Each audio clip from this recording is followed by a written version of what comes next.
Well, good morning everyone. Welcome to today's workshop in Christchurch on the Transmission Pricing Methodology Second Issues paper. My name is John Rampton and I'm the General Manager of the Market Design Team at the Electricity Authority. The Market Design Team is responsible for the review of the TPM and indeed is responsible for this particular paper, the Second Issues paper. Now, before we get underway, there's a few administrative matters to get through. The first is the video recording. We are recording this particular session as we've done with the previous three workshops. There's no speakers, but we are recording through microphones. So if you have any questions, please wait for Sultanat, who's the back there. If you just stand up, Sultanat, she'll bring around a microphone and just speak into the microphone. So obviously you won't hear your voice amplified, but it is recorded. And likewise, we'll also address questions and respond through a microphone as well. I think that's all to say on that, Sultanat. Yeah, so it is recording. It'll be posted on our YouTube, as with the other three workshops. The second thing is we plan to break for coffee. Is that or lunch? At 12:30, was it? Yeah, at 12:30. So we plan to break for lunch at 12:30 for half an hour. We'll just stop there or thereabouts, depending on an appropriate place to stop. Now, the third thing is the safety information. Normally I read this out first, but it's extremely comprehensive this time, so I thought I'd read it out at the end, or at the end of the introductions. So just bear with me as I read this out, please. I'm under obligation, particularly with respect to the new health and safety legislation, to read this out to you. So in the event of a fire alarm sounding, please proceed to the nearest fire exit, which is to the left of the main hotel elevators. Take the stairs down to the ground floor, make your way to the assembly area, which is the curbside in front of the police kiosk. Advise the fire warden if any of your group is missing. So we'll do that. Await further instructions. So that's in the event of a fire alarm sounding. In the event of finding a fire, activate the nearest fire alarm call point by breaking the glass, turn on a switch. Ensure that the fire service has been called by dialing 111 and proceed to evacuate, as I just indicated above, by going to the exit next to the lift. In the event of an earthquake, it says keep calm, move away from glass and windows, take cover under solid furniture. If the furniture or sheltering starts to move, move with it. If outside, stay away from buildings, power lines and anything that could fall on you. So if we proceed to evacuate outside, go somewhere where there's not an immediate danger of something falling on top of you. When this tremor stops, proceeds with caution and expect, if there's aftershock, repeat the above procedure. And await any further instructions from the Novotel staff. So thanks for bearing through me with that. That was rather comprehensive, but I understand, given what Christchurch experienced over the last couple of years, why that is comprehensive. So in terms of the purpose of today's workshop, well, it's very much as the slide says. It's about opportunity for parties to gain a better understanding of our TPM second issues paper.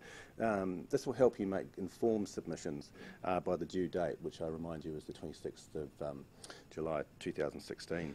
So I encourage you all to ask questions, engage thoroughly, ask those difficult questions. We've got a very good panel here, which I'll introduce shortly, which is able to respond to those questions. So in terms of the presentation, how we've structured and the elements of the presentation, what we've covered here today, that's obviously informed by the second issues paper, but we've also tailored or put emphasis on some things that we've obtained from our one-on-one meetings throughout the country. So I know many of you here have been part of those one-on-one meetings. So we've tried to emphasise certain things that have come up on those one-on-one meetings because they're areas where we think clarification and explanation has been helpful. That said, though, if there's something that you think that you want to raise and discuss which is relevant to the TPM, which is not in these slides, please feel free to raise it as well. But I do emphasise this is all about helping you understand the proposal and the formal process for getting your points and views across, and explaining why a particular view would promote our statutory objective is through the written submission process. Excuse me. Key points to note.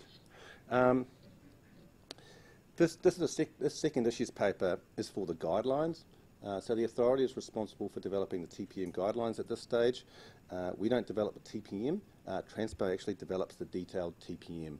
So the guidelines in layman's terms set out what the transmission charges are and who is charged. So we have to consult on those. They're a part of the code. If we go ahead and change them, we do so after consultation. Then we pass over to Transpara, the process for developing and proposing to the authority a new TPM, which we would review. Which we would review and potentially approve. We're also required to consult on the actual TPM that Transpara proposed to us as well. And we've got my final slide today. Will sort of just go through that process in a bit more detail. In terms of the structure, well, we've got a number of elements we're going to cover in this presentation today, and I won't go through them all, but they're reasonably self-explanatory and put up on the slide.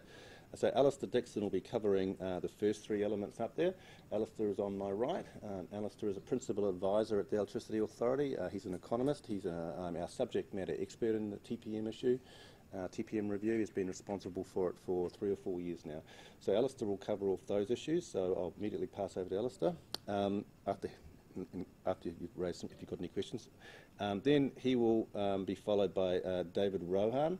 At the end there, David is from Concept Consultancy. Concept Consultancy were engaged to undertake the modelling, the indicative modelling. So David will outline some of the key assumptions of this particular modelling, indicative modelling, and also detail some of the indicative results. Then I'll pass over to Rohan Harris. Rohan is an economist from Oakley Greenwood, which is the party that did an independent cost-benefit analysis of the proposal. So Rohan will detail some key elements of that, its key assumptions and some key findings. And then Roger Proctor, there, who is also an economist, a lot of economists today. So Roger is a former chief economist of the Ministry of Business, Innovation and Employment, and a former senior economist at Treasury, senior manager at Treasury. He will sort of give our views on some of the unquantified benefits that Oakley Greenwood has identified, particularly why we think some of the unquantified benefits are more significant than what Oakley Greenwood ascribed to them. And finally, as I indicated earlier, I'll just touch on some of the next steps and ask any, respond to any final sort of general questions. So, before I pass over to Alistair, is there any particular comments on the sort of area I've covered, which is more about overview structure, before we get into the substance of the presentation which Alistair will deliver? Fantastic.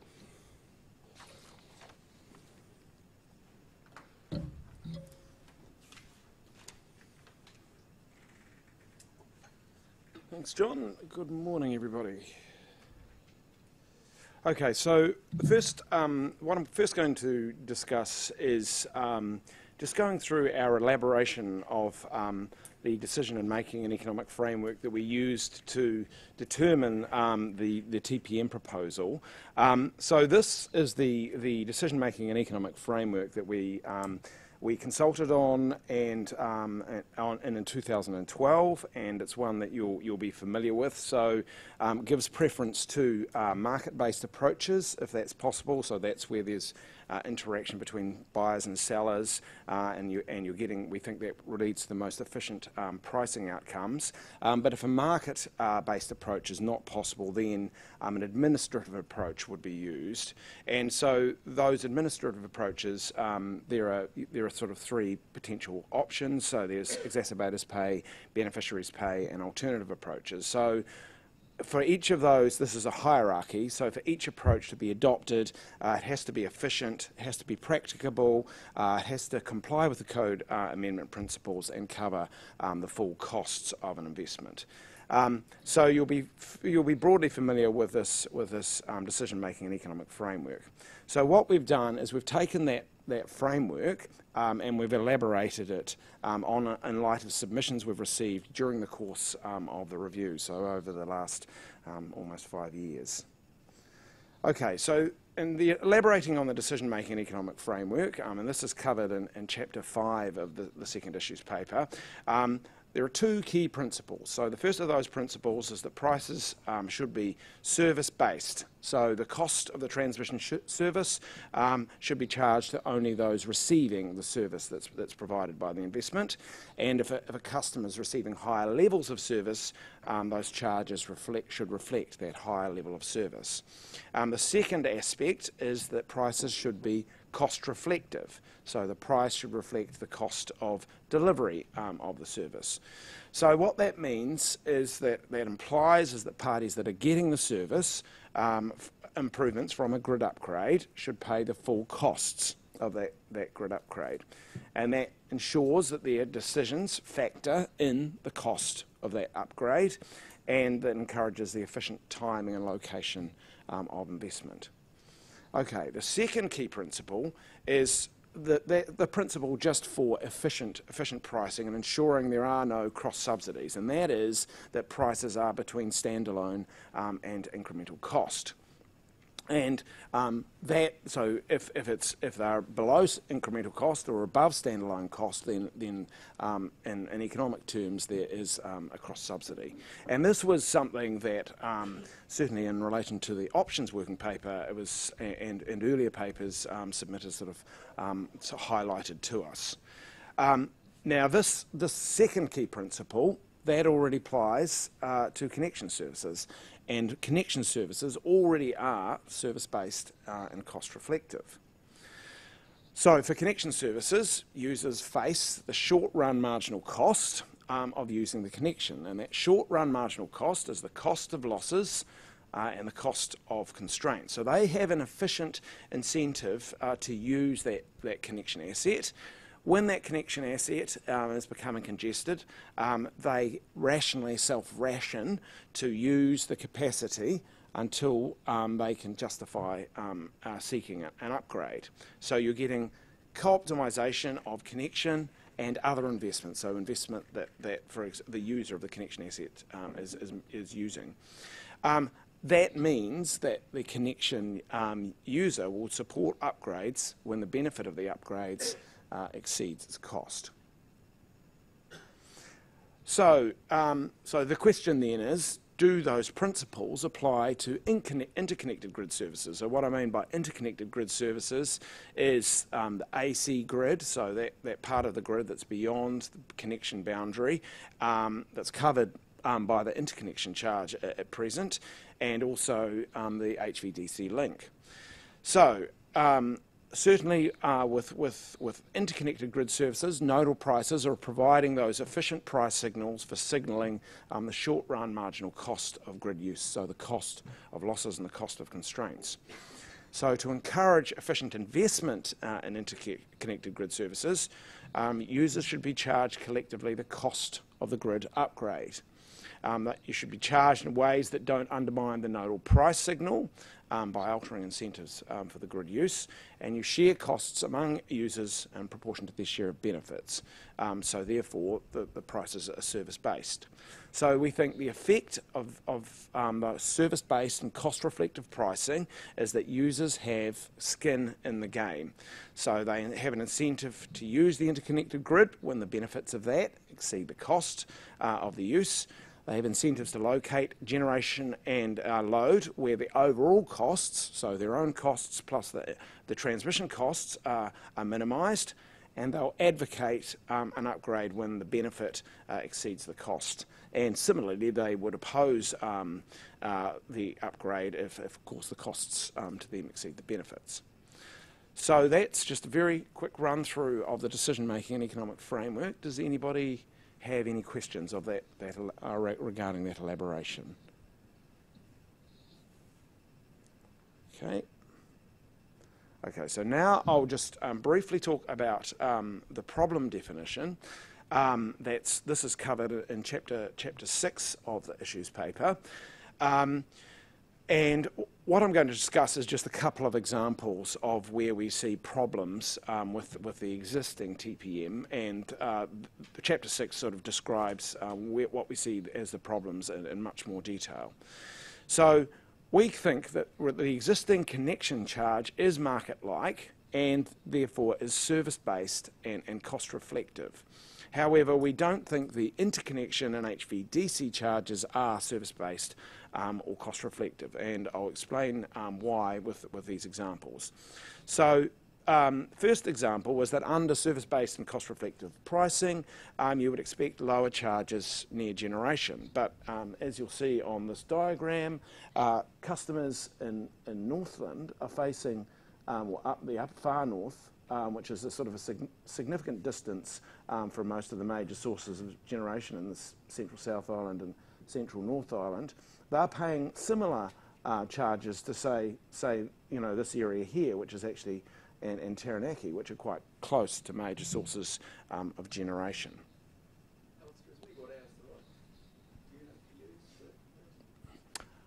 Well, we think. I mean, I guess what we're trying to do is come up with something that we can compare across charges. But yeah, I mean, that was as a point that people have said, well, why didn't we use megawatts? And we haven't done a calculation of megawatts. David, do you have any comments on calculation of, say, if we calculate according to megawatts? Yeah, we didn't do the calculation on megawatts. We've only done it on megawatt hours. Yeah, and it would just be more. We'd see the changes in proportion to load factor, I guess, if you went to megawatts. Yeah. But isn't all that doing is showing the difference? I'm sure I'm speaking. Isn't the comparison you're showing, though, just reflecting differences in load factor? What this is really showing, I think, largely is the extent to which existing existing areas, and this is distributors, are successful in avoiding the RCPD charge. So you'll tend to see that there's sort of, it will be lower where there tends to be lower, for example, where there's significant levels of distributed generation. Say in this area here, it's a bit lower because they've got they tend to have a peak-based charge, and that's targeting those regional coincident peaks, or peaks that are likely to be regional coincident peaks. So it's largely avoiding those peak-based prices, and it tends to be less successful in most of the cities. I mean, that's really what it's showing there. But this is supposed to be a postage, it's a postage stamp charge, but you are actually seeing, I guess what this is really showing is that you're getting quite different rates, across the country. Yeah, but the postage stamp charge is dollars per kilowatt per year. Well, connection. Yeah, well, you've got. You're just saying that if you measure it in a different way, you get a different number. But the other thing is that if you say it's related to load management, Orion is in the area that's shaded red, and that's the most active manager of load. So I don't think it's showing anything like that at all. Anyway. Well, yeah, and certainly okay, sure. In energy terms, I think it's showing that Orion's less successful at avoiding that charge. But I mean, if we did it in kilowatts, it'd probably show a different story. Yeah. So the second example we have is that is with customers have paid for investments that they or their customers don't benefit from significantly. So they haven't paid for investments that other customers or they or their customers do benefit from. So this is the issue with the fact that it is a postage stamp charge. So the effect of that is that if there's an investment, they would only pay a proportion of the costs of the investment that they would benefit from, and then the rest of the costs would be borne by other customers.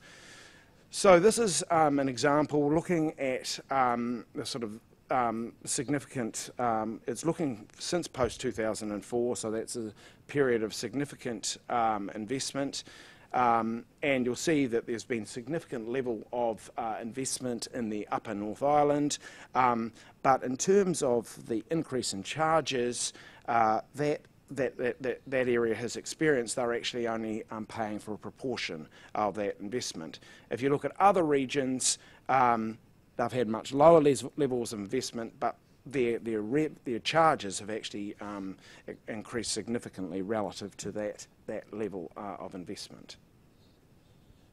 Okay, that's really all we are. So just I'll run through this, just this bit, and then we'll take questions of the problem definition. So consequently, interconnection and HVDC charges, we think both cause inefficiency.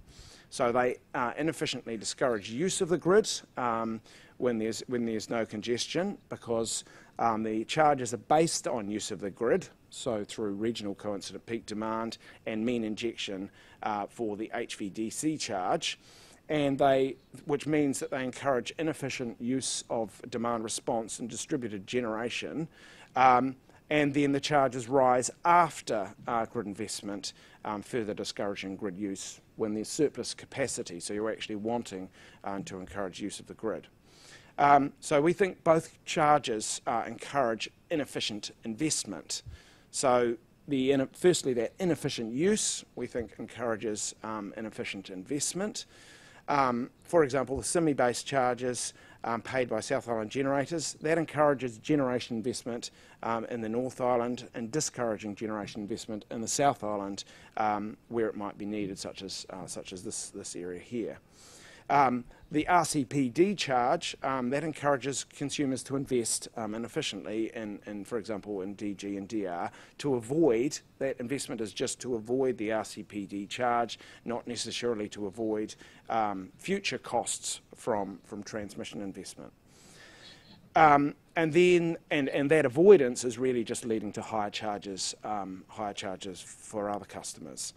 The postage stamp nature of the charge also, we think, encourages inefficient investment. So if you're only paying a small proportion of the investments, that will lead to advocacy for an investment, and we've seen that. For example, we've had a petition in Parliament seeking funding in relation to undergrounding, and that's because those parties that are seeking that, are expecting a large proportion of those costs to be paid for by other customers. Another example is the location of gas-fired generation. So gas-fired generation, they face a transmission charge for the gas, which would go from Taranaki to Auckland, but they don't face a transmission charge for the cost of any transport from electricity from transmission to Auckland. So that means that they will locate where it's efficient to avoid that gas transmission charge. So you'll tend to get the generation locating in Taranaki. And so we think that's a key issue with respect to the current interconnection charge.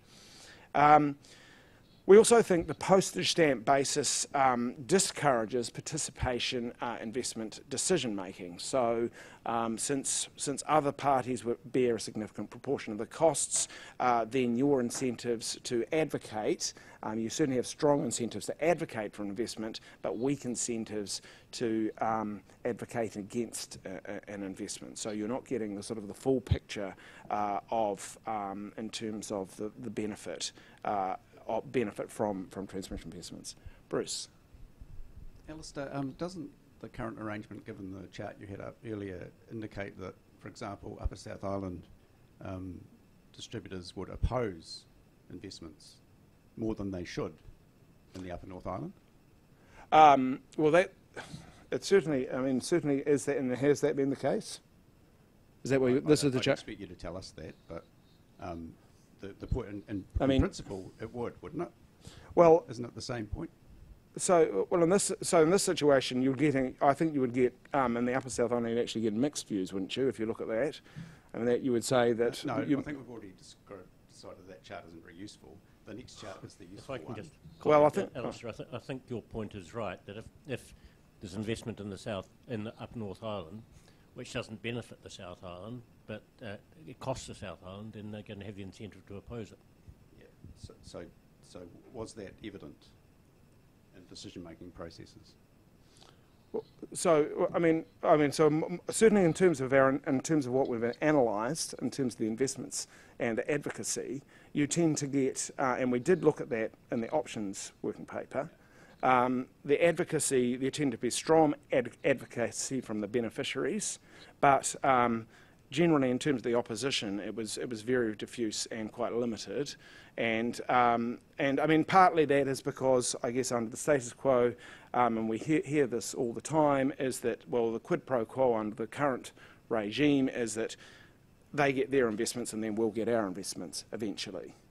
But the issue with that is that might work fine if everybody's growing at the same rate, but clearly not everybody is growing at the same rate. You're getting growing regions, you're getting declining regions, but all customers are having to pay effectively for the investments in the growing regions. So the effect of that is you're not getting efficient investment. Okay. Another thing, you gave the example of the Auckland petition, and as I understand it, that was never actually presented as a proposal, but do you have any examples of actual transmission investments that have been made in the last, let's just say, 10 years that are inefficient? Well, so I guess, I mean, we certainly have, certainly have views. I guess I don't think we have. We have any particular examples in our paper. I could certainly point to examples, but that would just be my own views rather than an authority view. But certainly, if I guess our previous ESPD analysis we've done, we have, there have been some investments where there are very little benefits being identified, at least through that SPD analysis. I mean, they are reliability investments, which are more difficult to model the benefits. It does depend on the vol numbers you use and how frequently the vol is hit during that period. But it does indicate that there are very low benefits from some of those investments. I mean, they are earlier in their lives, but that's certainly the case from that previous analysis. There's also an example where the board has heard from a customer that it was opposed to an investment, and then gave up its opposition when it was told it would not have to pay for it. So I think the answer to the question was no.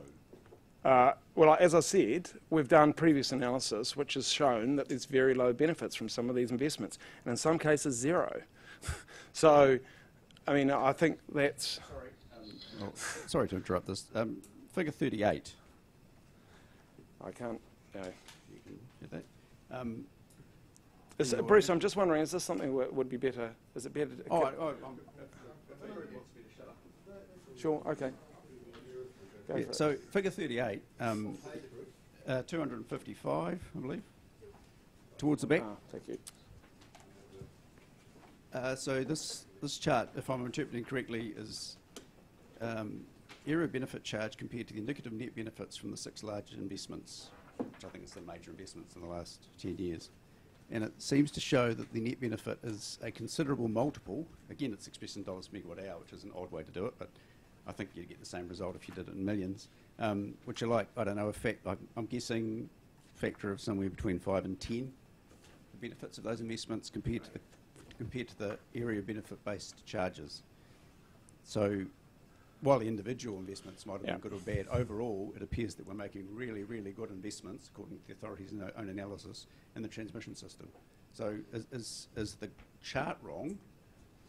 Oh, is my right. understanding wrong? Sure. Do you want to address that, David? Yeah, I think you made a very good point there, Bruce. The individual investments vary quite a lot in terms of their individual benefit, and the scale of those investments is very, very different. So the bigger investments, such as the HVDC, have a much bigger impact than some of the smaller investments, such as Alistair was talking about, which may have much lower benefit.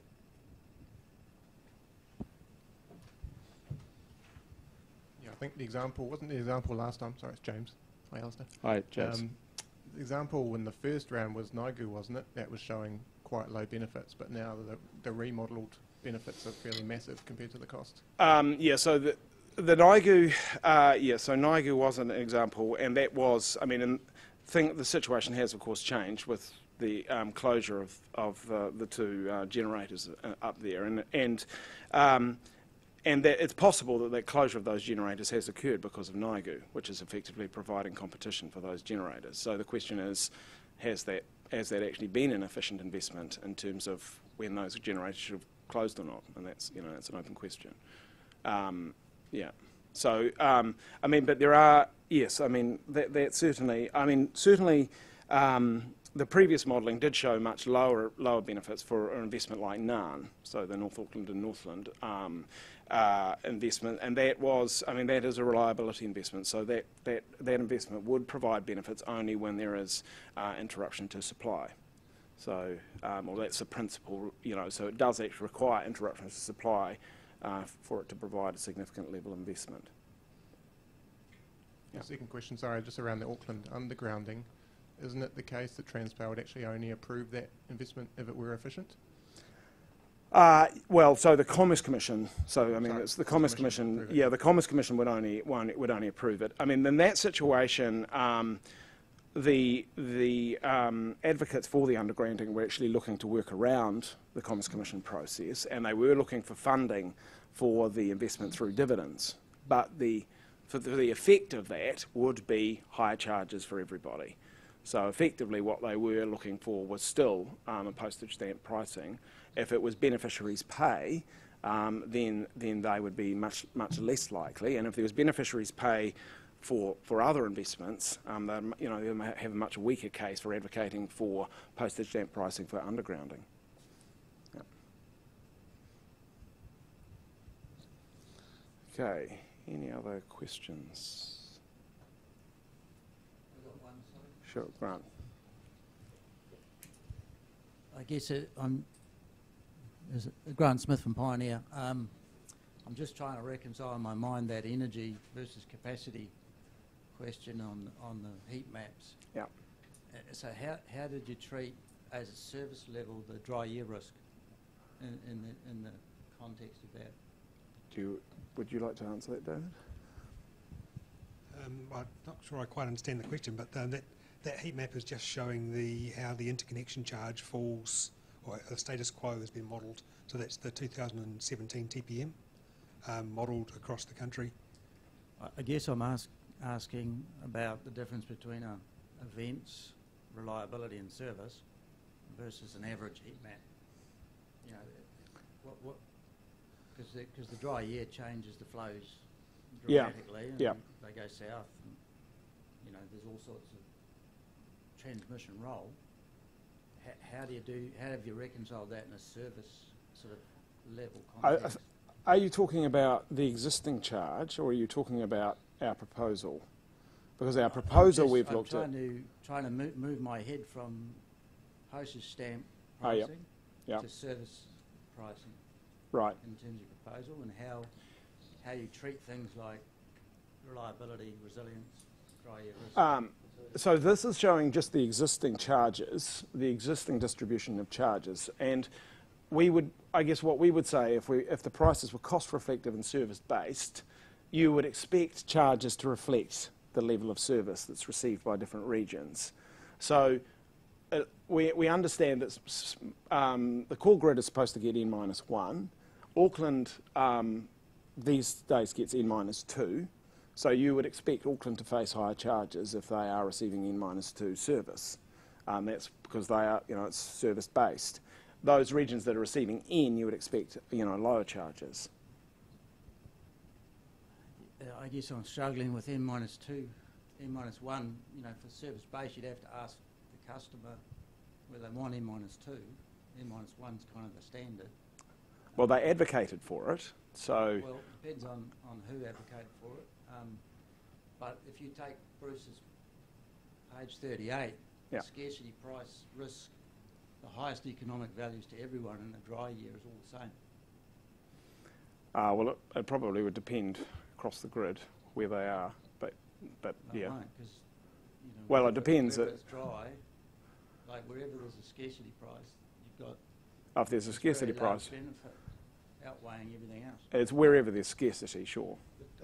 Sorry, David, you might want to respond. Didn't we in the modelling for the proposal use different effective vols or opportunity costs? I want to go back to this discussion during the modelling part of the discussion, but we have in the VSPUD modelling used different levels of vol, and we have used open cycle gas turbines as make-up generation. The one thing to note is we only modelled 1 year, but in reality if Transpower were to use an SPD-based method, they would probably do multiple scenarios and multiple contingencies and a variety of inflows and that kind of thing.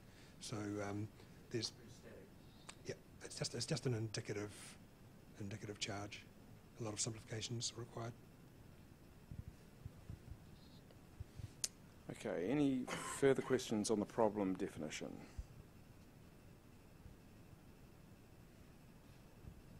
Okay, so I'll now discuss our proposal, and I'll just give an initial sort of overview of the proposal before getting into the detail. And some of the, if you've watched the video of the, or you attended the launch presentation, and some of you certainly did, then some of this will be very familiar to you. So our key changes is that we're proposing to introduce two new charges. So that's the area of benefit charge and the residual charge.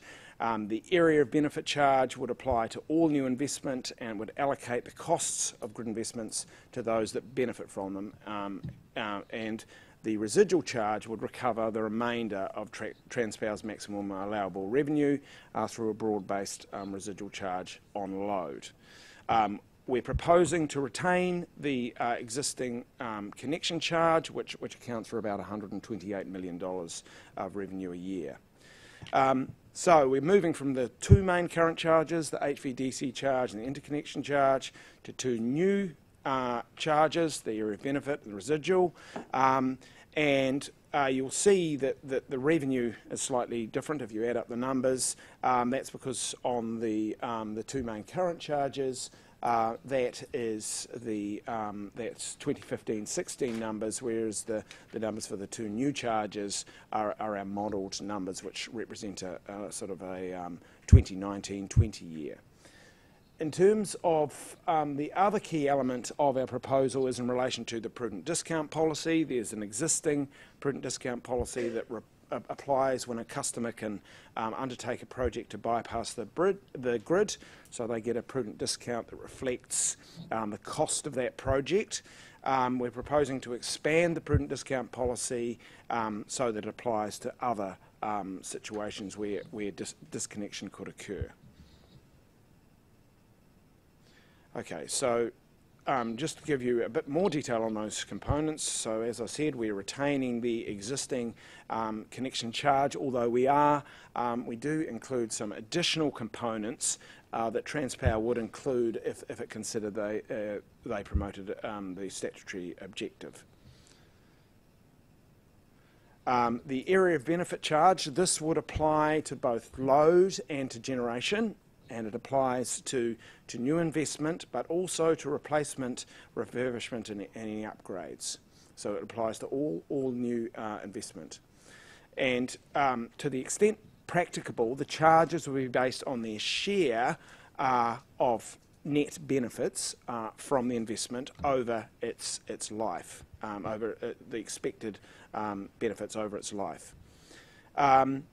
We're proposing two methods for applying the area of benefit charge. So a standard method, which would apply for large investments, high value investments, we'll call it in the paper, which are above $5 million, plus some historical investments since 28 May 2004, which is when the Electricity Commission first was able to approve investments above $50 million and for Pole 2 of the HVDC. So that standard method would involve a rigorous determination of the areas of benefit, and I'll explain what we mean by areas of benefit in a moment. Under the standard method, we would allow for optimisation of asset values for calculating the charge, and also would include a mechanism to ensure that the price was efficient by providing a marginal cost adjustment. We also would provide under the for investment subject to the standard method for the charges to be recalculated if there were a material change in circumstances, such as entry or exit of a major customer. Then for those low value investments below $5 million, we're proposing that there would be a simplified method for identifying the areas of benefit and therefore the allocation of charges. Now, we're proposing a residual charge to recover the remainder of Transpower's revenue. So that would be investments that are not subject to the area of benefit charge, plus any overhead and unallocated operating expenses. Now, that is not recovered from generators. So generators do pay a proportion of those overhead and unallocated operating expenses through the connection charge. So we're proposing that would apply to load customers only. We did look at applying it to generators as well, and our assessment would be that if it was applied to generators, the efficient way to do that would be to apply it on a megawatt hour basis, so that we weren't providing disincentives for intermittent generation. The effect of doing that is that all generators would face the same charge, and we'd expect the charges just to be passed through to consumers, so through wholesale prices. So we therefore thought, well, it would be more efficient to apply it just to load. In terms of the allocation, we're proposing that the residual charge would be allocated in proportion to historical physical capacity, and we're proposing 3 measures for that. So that is line capacity, transformer capacity, or gross anytime maximum demand, and I'll explain what we mean by gross anytime maximum demand in a little bit. And as I said, we're proposing a similar approach to allocating that overhead and unallocated operating expenses. So load would pick up the majority of that overhead and unallocated operating expenses through the residual charge. Now, were there any initial questions about just these 3 main components? I'm going to next go through each of those in more detail, but I'll take any initial questions. Hi, Jeremy Adamson from EA Networks. I'm just trying to reconcile a comment you made earlier where you said that the EA want to encourage the use of the grid when there is surplus capacity, and the proposal to move the residual charge to an AMD methodology. The important thing to note there is it's historical, so it's based on historical physical capacity. So it would be, so I mean, the idea with the residual charge is actually to apply it in a way that the customers can't alter their behaviour to avoid the charge. We're not saying that customers shouldn't alter their behaviour to avoid future charges, and the emphasis of that is through the area of benefit charge. But the comments don't reconcile though, do they? On the one hand, whether it's historical future, you are suggesting that you want to encourage the use of the capacity that's available, and AMD doesn't do that. So I'm trying to work out those. No, it's just, so AMD is used as a proxy for physical capacity, but the customer, their use of the grid is the use of the grid doesn't affect their charge, except to the extent that it does, of course, depend on how those charges are passed through by distributors in the case of distribution customers. So. It's like a fixed charge. So the AMD is used to set effectively a fixed charge, and therefore that won't distort future consumption or investment behaviour because it's fixed. So if I change my future consumption, it's not going to change that charge. If I put in DG, it's not going to change that charge. So that's why you're delinking it from those future consumption and investment decisions.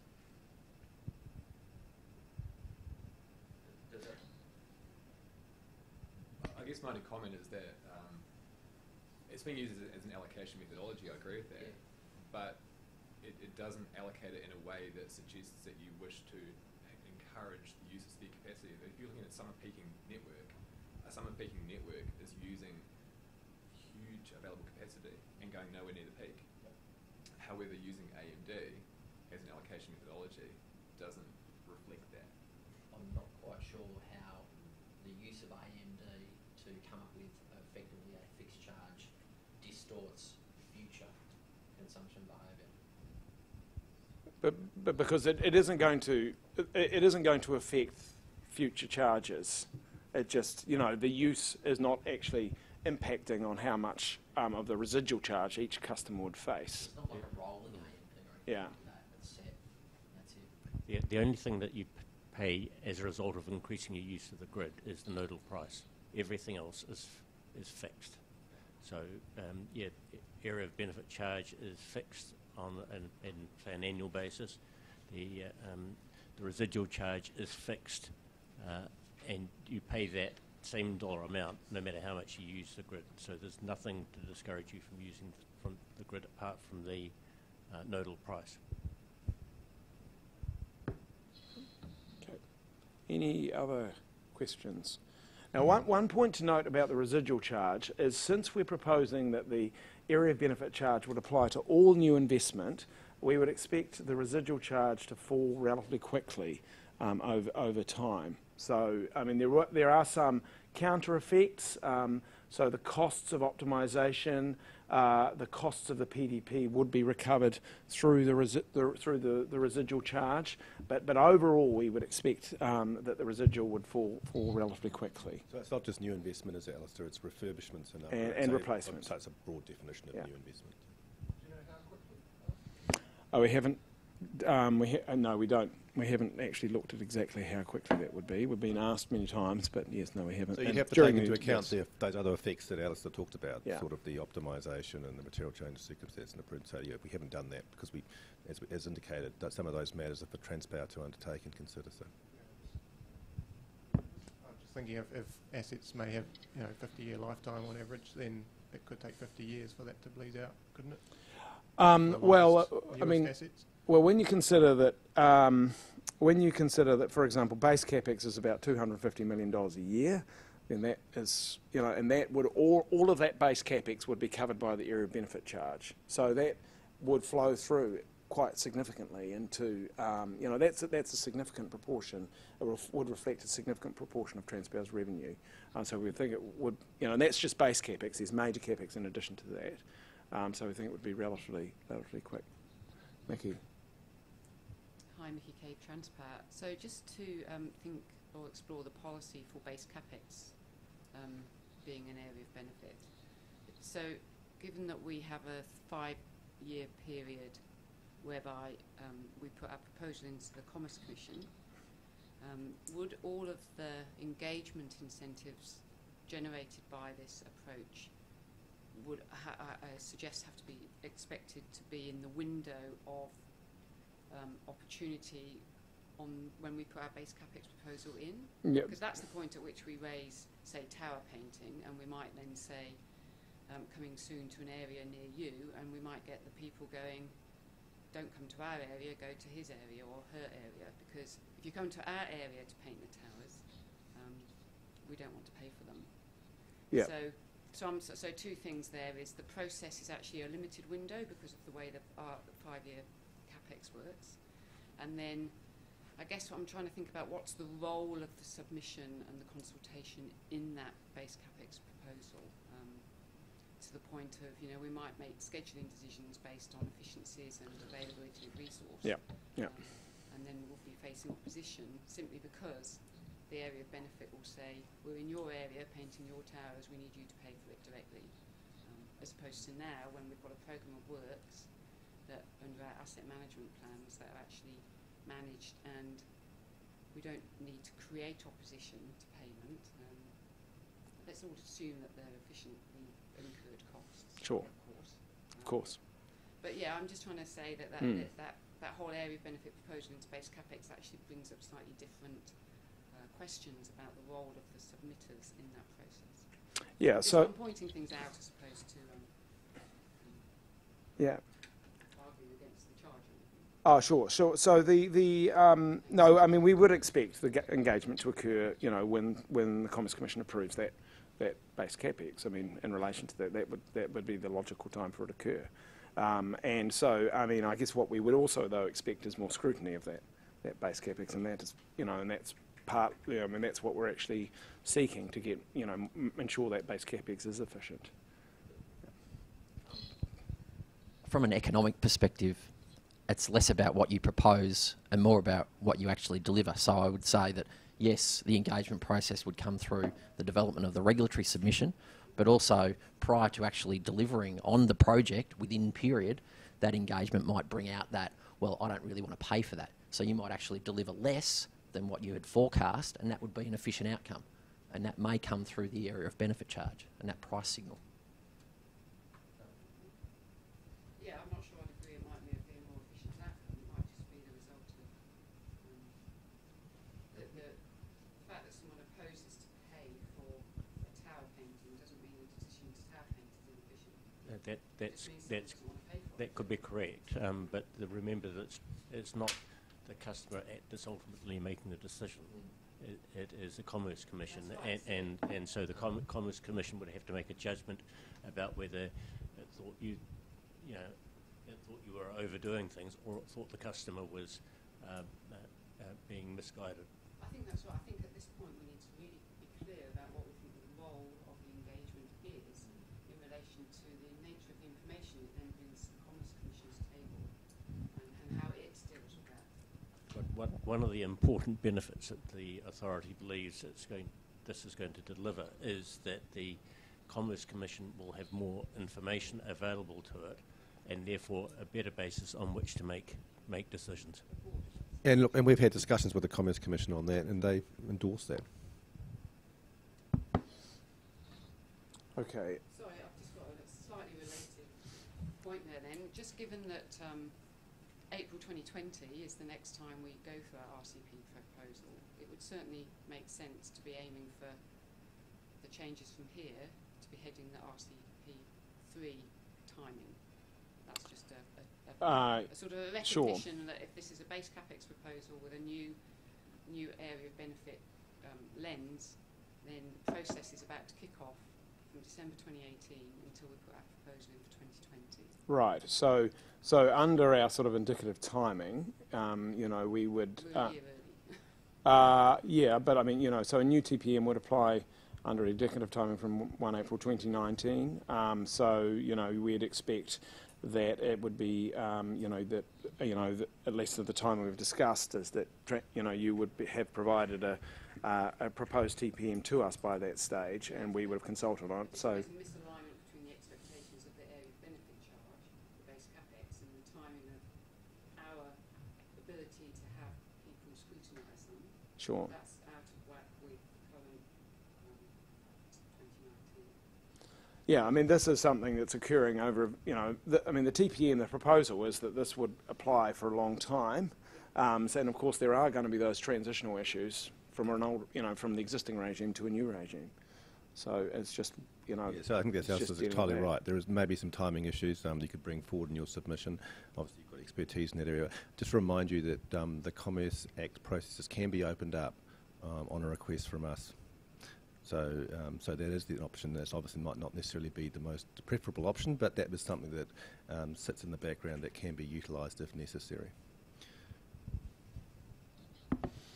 Okay, so I'll move on. I mean, you can certainly ask more questions about each of these components as we go through the details. So we've discussed the pattern of charges, at least in dollars per megawatt hour terms, the current interconnection charge. And this is the pattern of charges under the proposed residual charge, and the proposed residual is fairly even over the country, except in those areas that have a relatively low load factor, so Electricity Ashburton and also Buller and Westpower. The proposed area of benefit charge, so this, just remember, this is the initial distribution, at least based on our modelling of the initial distribution of the proposed area of benefit charge. So this would be just based on those investments that have been modelled. Going forward, you would expect the distribution to change as investments occur. So the concentration of the charges is in the Upper North Island. The Lower North Island, the charges are higher than the South Island, and that's principally because they are paying some of the costs of the HVDC. So the combination of charges, and it's probably a little bit difficult to see just there, but the combination of charges, there is a sort of a general, there's an increase particularly in the Upper North Island because of the combination of the residual and the area of benefit, but you are getting, at least initially, you're getting a much more of a reflection of where, if you're sort of greener in that Lower South Island, which is where close to where the generation is, and sort of this does look more orange through here. That's in general further from the generation, so you're getting more cost-reflective and service-based pricing, at least on that initial pattern of charges. Just before you move on, does that current interconnection charge include the HVDC charge? No, so this is just, this pattern of charges is just on the pattern of charges on distributors, and so the interconnection charge is just the interconnection charge. So it's the charges under the status quo, that one. What you're charging with the residual and the area of benefit combine the interconnection charge and the HVDC charge. So the area of benefit charge does the area of benefit charge does include the HVDC, charges for the HVDC, right? And it does include some interconnection assets, but the majority are still would be recovered through the residual charge initially. Yeah, but you're not comparing apples with apples here, are you? You need a graph like that for the status quo with your current interconnection charge and your HVDC charge, surely, to compare with the combination of the other two. Well, this is the pattern of charges on distributors, so on load customers. So this is just looking at charges that distributors face. Distributors would only pay the HVDC charge, except to the extent that they're injecting into the grid. So by and large, the HVDC charge is on South Island generators. So that's why we haven't. I mean, I don't know. Do you want to comment any further on that, David, about modelling of the status quo? Well, no. I think the main thing is this is a comparison, as Alistair said, of charges on distributors. So the amount of charge allocated across those charts does change because the HVDC is included in the area of benefit charge. But, well, I think we're looking at the continuum for the status quo and the proposal for charges on distributors. So it's comparing what charges are being faced now by distributors versus what charges would be faced under our proposal. That's the focus, and that's why the HVDC charge. I mean, there may be some small amounts of HVDC charges paid now by distributors, but it's small. So it's should be a reasonable comparison, and it is all on a comparable basis using dollars per megawatt hour. James. So just to clarify, I think but the area benefit component of the HVDC, it's about, I think in your modelling, about 55% of it, but it's all on North Island distributors. So the right-hand two graphs wouldn't have any DC charge on South Island distributors, as far as I recall. So the HVDC is charges in the area benefit charge for the HVDC assets is basically charged to both South Island generators and North Island load. So not just distributors, but industrials as well. Yep. And do you recall the proportionality? I don't actually recall the proportionality. Yeah, it was 45-55 or so. But I'm just pointing out it's only on North Island on the right-hand two. Yeah, so it's only on North Island load on those right-hand two. Yep. Any other questions? Okay. So just to go into more detail about the area of benefit charge, so that, as I've discussed, charges those that benefit from grid investments, and we think it is service-based and cost-reflective because the charges apply to those receiving the benefits from the service, and their charges reflect the cost of the investment for which they're benefiting from. So this charge, it's a charge that applies to the expected benefit over the life of the investment. And so we've discussed the pattern of charges in relation to distributors from status quo to the proposal. So we think the area of benefit charge would reduce costs to consumers over the long term and therefore be efficient by creating incentives for transmission investment to only occur where the beneficiaries of that investment are willing to pay for it. And area of benefit charges are used elsewhere, so they're used in the Midwestern United States, in New York State, and also in parts of South America as well. So it's not as if this is a charge that has not been applied elsewhere. So I'll now just explain the calculation of the area of benefit charge. So the charge to each customer is based on their share of expected net benefits from an investment over its expected life. And Transpower would develop the method for estimating the net benefits and for identifying the areas of benefit.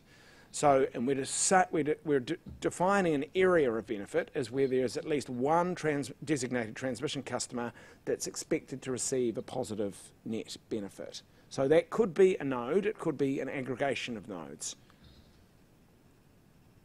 So there are 4 steps for calculation of the charge. So the first step is to estimate the net benefits from the investment and where they accrue. Then to calculate the share of net benefits received by each area. So the reason it's the share is you would expect that if an investment is going to have net benefits, then benefits would exceed the costs. And all we're doing here is recovering the costs. So that's why it's the share of net benefits. Then we calculate the annual revenue to be recovered in relation to the investment. So the charge to each area of benefit would be the revenue to be recovered multiplied by the share of benefits.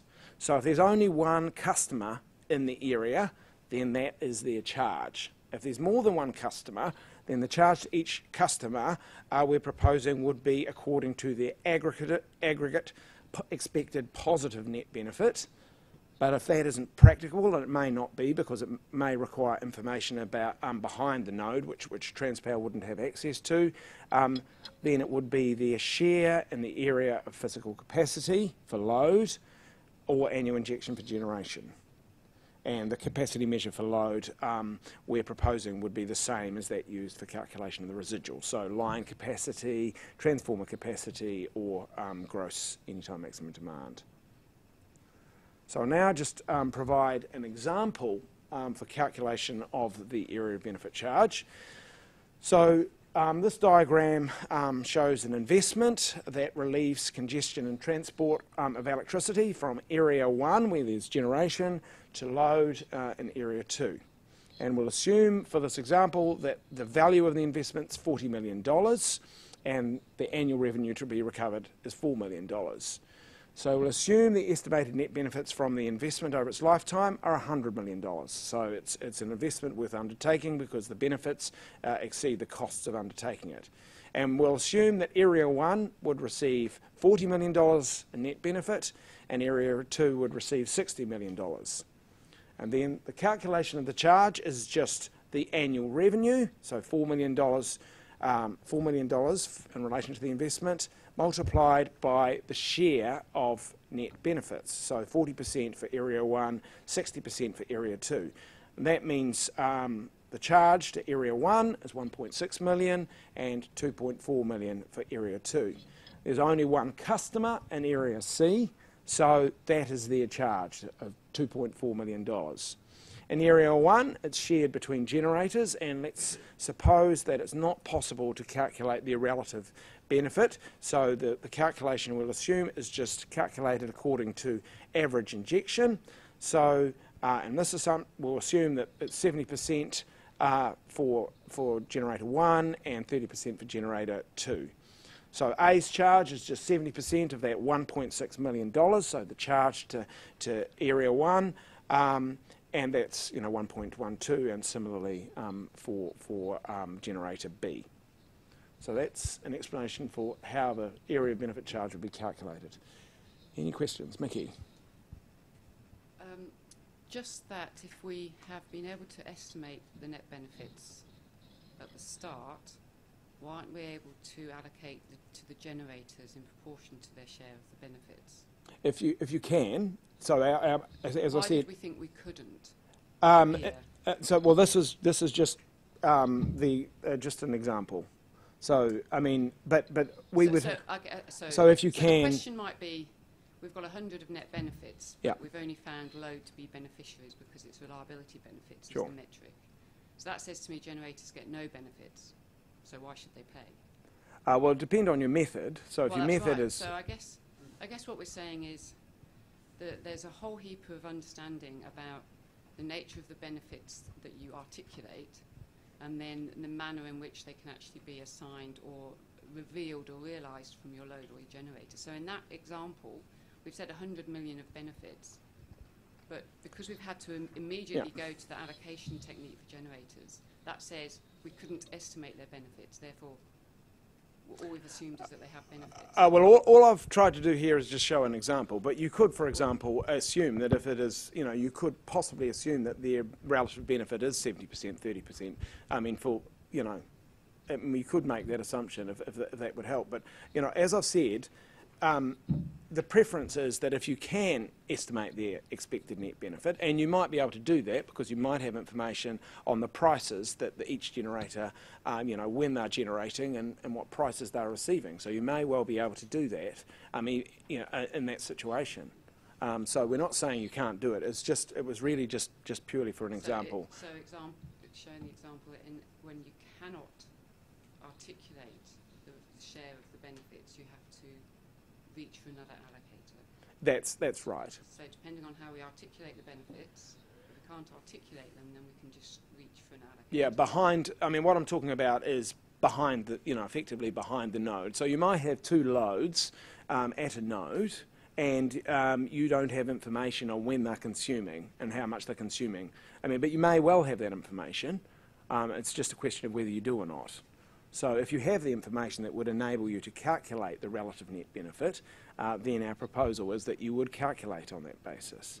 Yeah. So, one other point though is, our modelling indicates that reliability benefits, at least investments, at least some of them, there are other benefits. So, some of those reliability investments do result in reduced losses, and so generators may well benefit from that, in which case they may actually contribute to some of the costs of those reliability investments.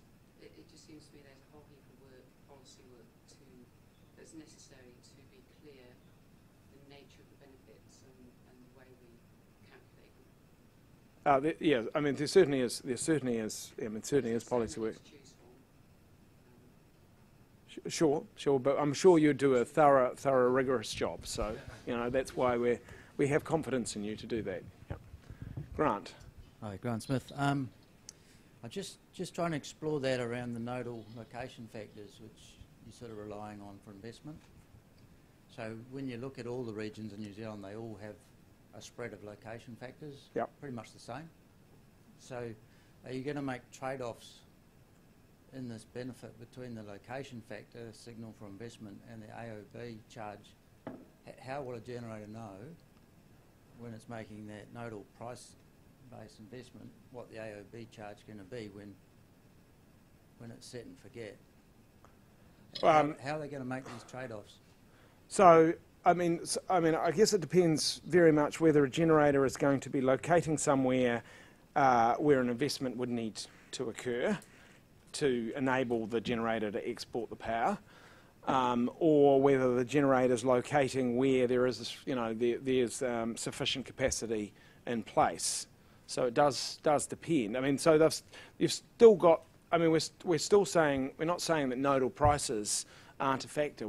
Absolutely, they're a factor in terms of generators making their location decisions, and of course, as the other costs, just the fuel, getting access to resource consent, all of that. So there's all of those costs. What we're saying is that the transmission costs should also be a factor in making that decision of where to invest.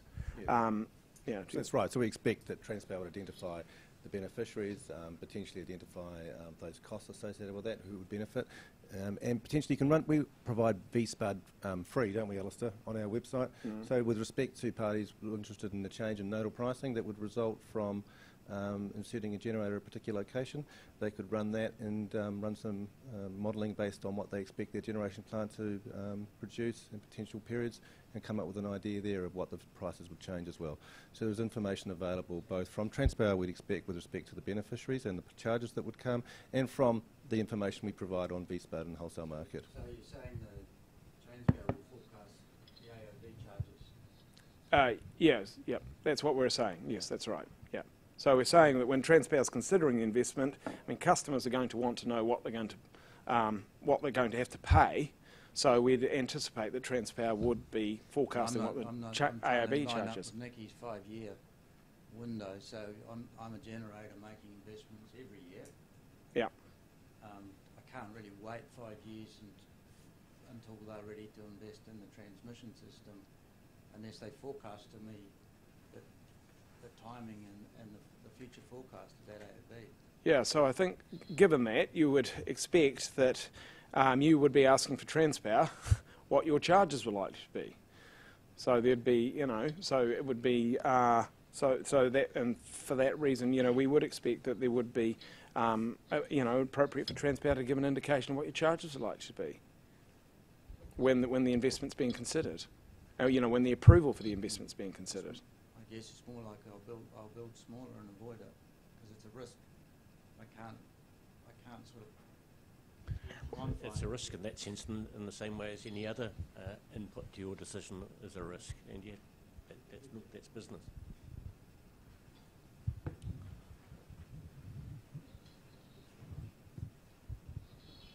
Given that these are extremely long-lived assets, presumably it's quite feasible that the area of benefit will change over time, and once you've built or upgraded your line between 1 and 2, Yep. then 10 years down the track someone comes along and decides they'd want to put a generator in midway between 1 and 2. Yep. Does Transpower have to try and then reallocate this area of benefit Yeah. from historic purposes? Yeah. going forward? As I said before, so if there is something that is a material change in circumstances, so a generator doing exactly that could be a material change in circumstances, then there would be a recalculation of the area of benefit, and then reallocation of the charges. So that's to make sure that the charges reflect each customer's benefit. And similarly, if there was the exit of a customer, say exit of a large customer, it's appropriate to calculate the charges. Otherwise, you're going to have, you may well have charges in excess of a customer's benefit, and they're, so you're actually wanting to have, the charges reflect the benefit. So if a generator come along and create... Just wait, Duncan, sorry, yep. In that circumstance, if a generator came along and created a new investment requirement, would it increase my existing AOB charge as well? Would there be an exacerbator of my... So what we're saying is that if you've got a new generator coming in, we're saying in that situation there would be the charge that the new generator would face would be the same as the equivalent incumbent. What if he created a new investment requirement though? If you created a new investment required, the proposal was that all beneficiaries would be charged. But I'm So if not you're a beneficiary beneficiary, of that new because I'm already there. well, it would depend. It would depend. It would be to all beneficiaries. So even if you, Yeah. but So- can I then say no? I don't want that. do you want to? Yeah, well, I think it would depend on, in that example, if a lot more capacity was put in and it, say, reduced losses, there would be a losses benefit to some parties and not others. So it would depend on what the change was and whether you benefited or not. Yeah, I'm thinking about exacerbator rather than the service charge. We are proposing it's beneficiaries pay, not exacerbators pay. So if in an exacerbators pay situation, yeah, sure, the exacerbator would have to pay, but we're proposing that all beneficiaries would pay. So if you benefit, regardless of whether you're an incumbent and you've got somebody else, coming How in. would I benefit for a competitor coming in? Well, if the investment, reduced congestion and you're able to export more power, then potentially, Well, if you don't benefit, there's no extra charge. yeah. But that's clear, is that I wouldn't just get a share If you get no because net I'm a benefit, generator. if you get no net benefit from an investment, you're not charged for that investment. So that's an advocacy. I've got to debate that with whom? Well, so if you, and if you think there's no net benefits overall, then obviously you would discuss that with the Commerce Commission when they are considering the investment proposal. Yeah, you get into a pretty interesting national benefits discussion as opposed to a service charge discussion. Yeah, so, but it's really, if you're only charged for where new benefit, you're getting the right alignment. So, and I guess the issue then is ensuring that the charge is correctly calculating the benefit. It's going to have to be pretty clear methodology for any investor to understand what his risks, be able to evaluate what that risk is. I mean, I know it's a risk, but if it's not empirical, Yeah. and it's qualitative like most of this analysis, then it's going to be very difficult to assess that risk for any investor. So this is not encouraging investment. We've tried to make clear in the document that the transparent evaluation to benefit should be making that trade-off with practicality. So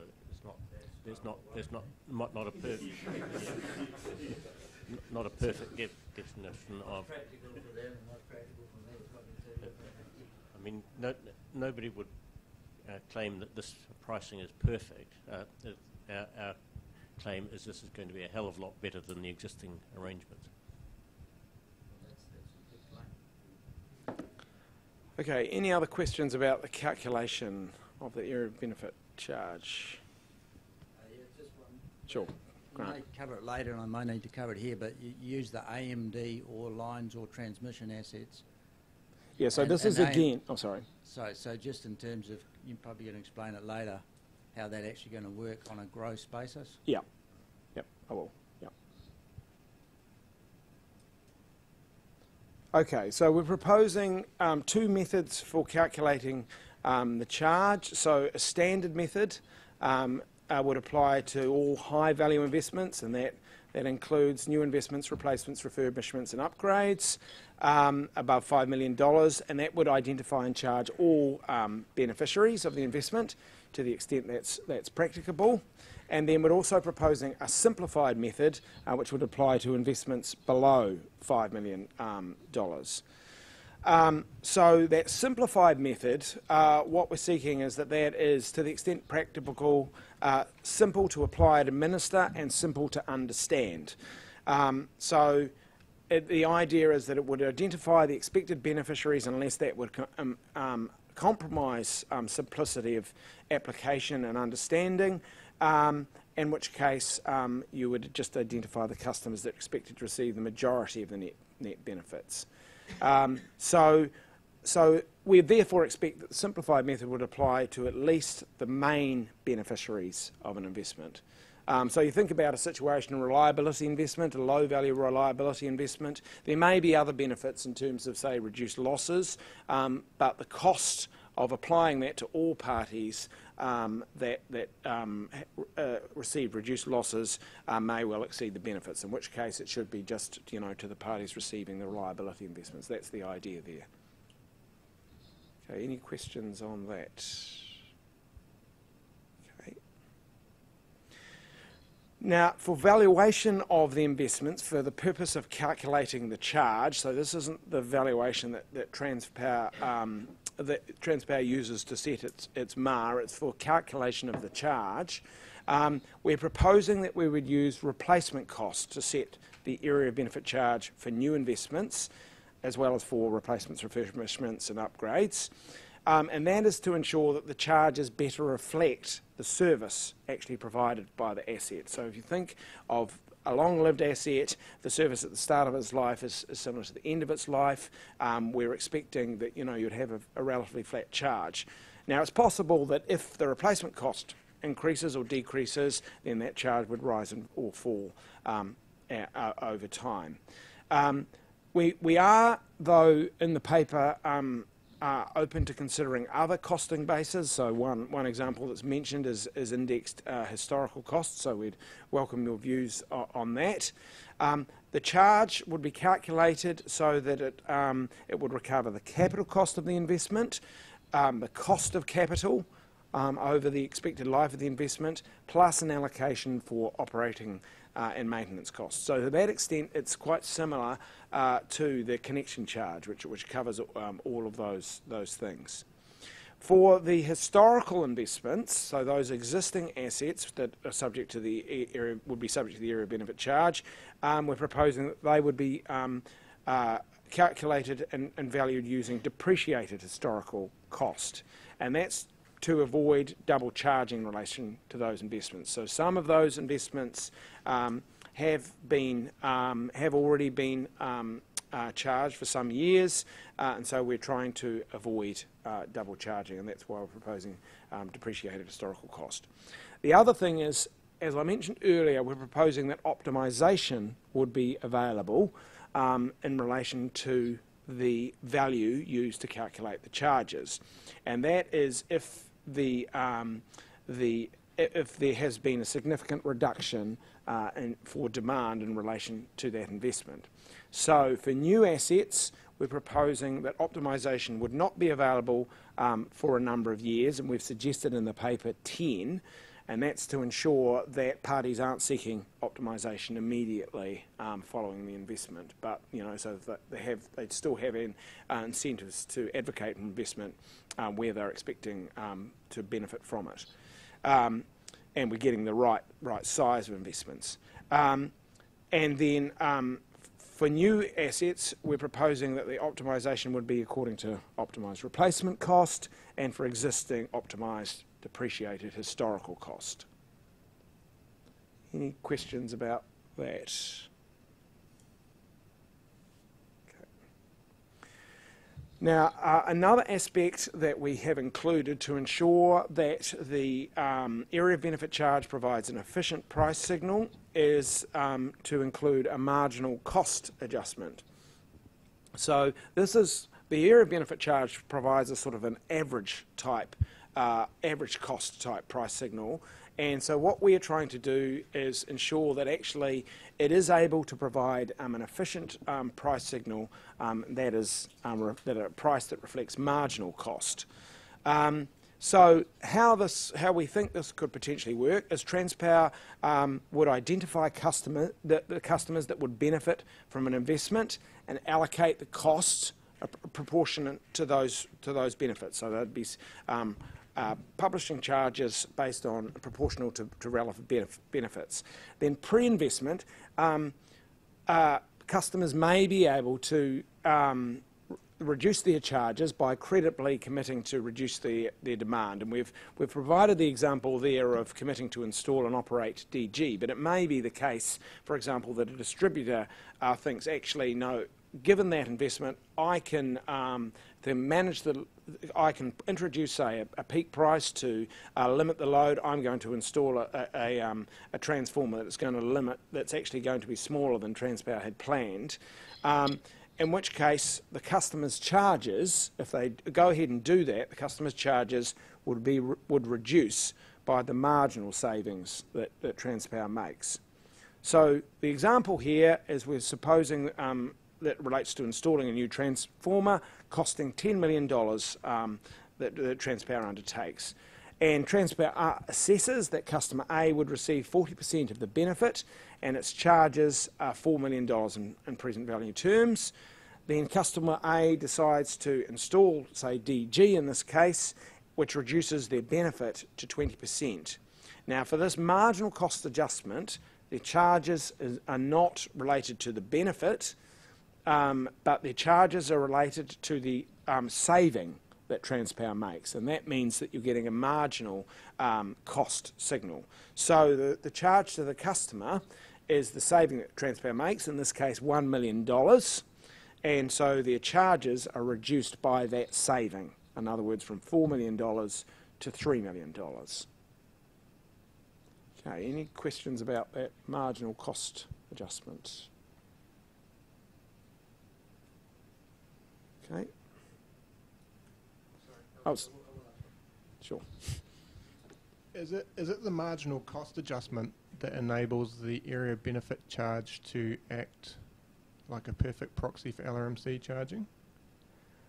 That's what I've been confused about in the discussion on the CBA, which assumes that there's somehow a perfect proxy for LRMC. Out of this. I don't think we said it was a perfect proxy, but a proxy. I think this operates like the perturbation approach that's used to calculate the LRMC. So that's measure which is doing that rather than the AOB itself. Well, no, the AOB will do that as well. Yeah. Okay. But this is an important price signal to the market to encourage efficient investments in alternatives to the transmission network. So demand response, DG, etc. Yeah. Okay. Thank you. Oh, sorry. No other questions on the marginal cost adjustment. So, Sure, Mickey. so policy-wise, so we've now got a different so this is going to still result in an area of benefit charge. Yes.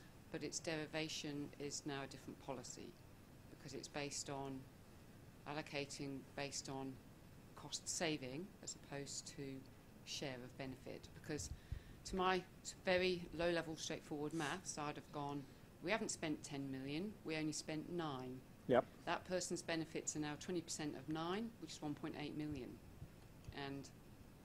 And so they should be paying 1.8 million. Yeah, because the area of benefit charge, which is what we're calling this, is you allocate on the share of benefits. So I'm just saying we're creating more policy on platforms that we've just got to be clear about. Because the point is, why would a customer credibly commit to demand if it knows it's going to it wants to pay 1.8 million? So why would it just say nothing? Why don't we just well, go ahead and install DG and see what happens to us?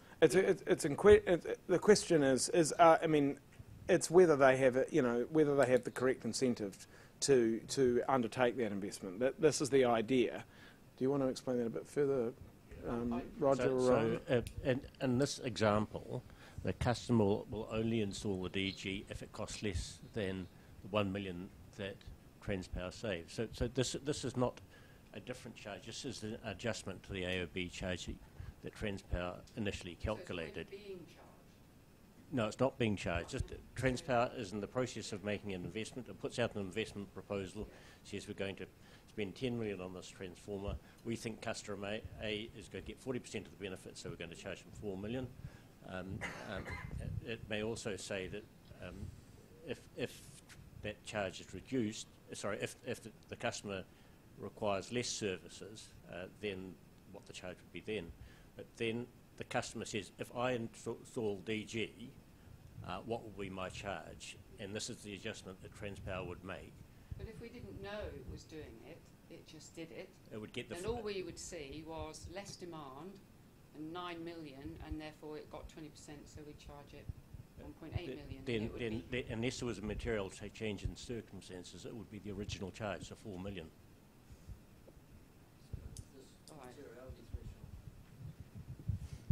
So this kind of comes back to this gross AMD. But what do we mean by gross AMD? So I'll talk about that in a minute. Yeah, because if you think about this option here, then if you started from ground zero now, then you would use net AMD to represent this mechanism on day one. So the idea here. So firstly, the first point is that this is an area of benefit charge. So you're still charged unless the customer is able to incredibly commit and undertake this investment. You're still charged according to on your benefit, according to your share of benefit. So and that AMD calculation is only relevant for the area of benefit charge. Yeah. Just hold on a moment. Before sharing sharing the charge where there are multiple parties benefiting in an area. Correct. Yeah. And so what I'm saying is where there's existing DG and existing load management, right, they don't need the grid. So the current net GXP represents the situation. So in that case, you would recognise that now that the load management's been there and the DG's been there, and you wouldn't gross up. So it would. So in that situation, if an area say has DG and they therefore benefit less, then they would get a lower area benefit charge. That's what I'm saying. So, so I don't think that's what's come through the maths that I've seen, but I'll check that. Yeah. So if you have and that's that is of course an area that is benefiting from the investment, but still does have DG, and it is actually providing the area benefit charge does provide an incentive to install DG to forestall that area of benefit charge. So it is actually providing the right signal. That does depend on the distributor anticipating that there would be that charge, and and pricing to encourage DG. With all this, it looks like you're assuming that a DG has got the same level of reliability as a transformer. I think that's highly unlikely to be the case. So do you take that into account as well when you're working out all these calculations? Well, so we've Transparent. used, I mean, we've just used DG here as an example, and I mean, that's, you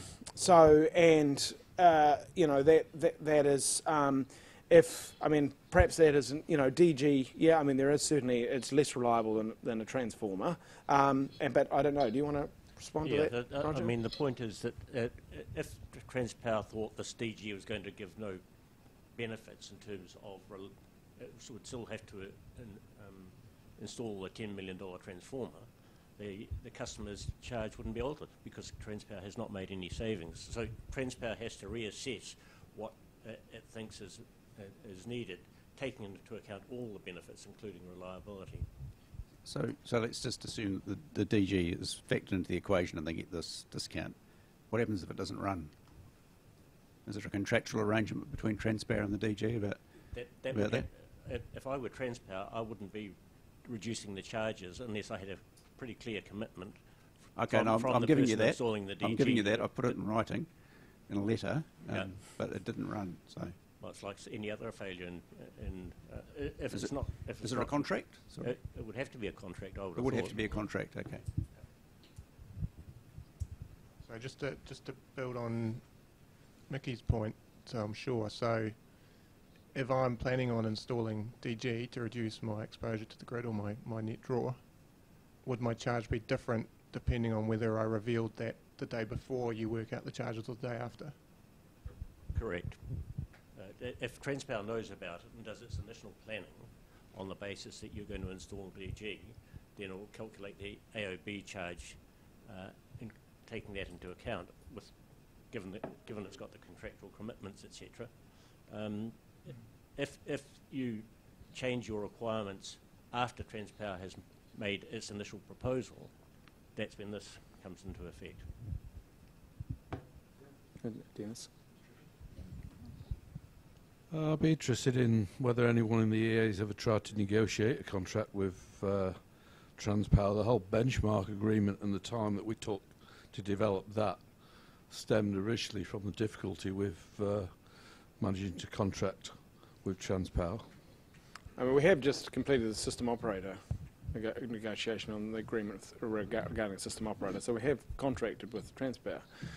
So also, Dennis, Transpower have a demand response program that's being trialled at the moment, and as part of that they've undertaken a number of negotiations to provide demand response alternatives to transmission. So there is precedence for negotiation very recently. So, I mean, the key point is this investment would enable Transpower to reduce the size of its investment and therefore save costs. Now, that's the key point. So Transpower would only do this if it thought it could save costs. Okay, I've just got a signal from Saltnet that lunch is ready. So unless there's a burning question on the marginal cost adjustment, shall we go and have lunch? Great.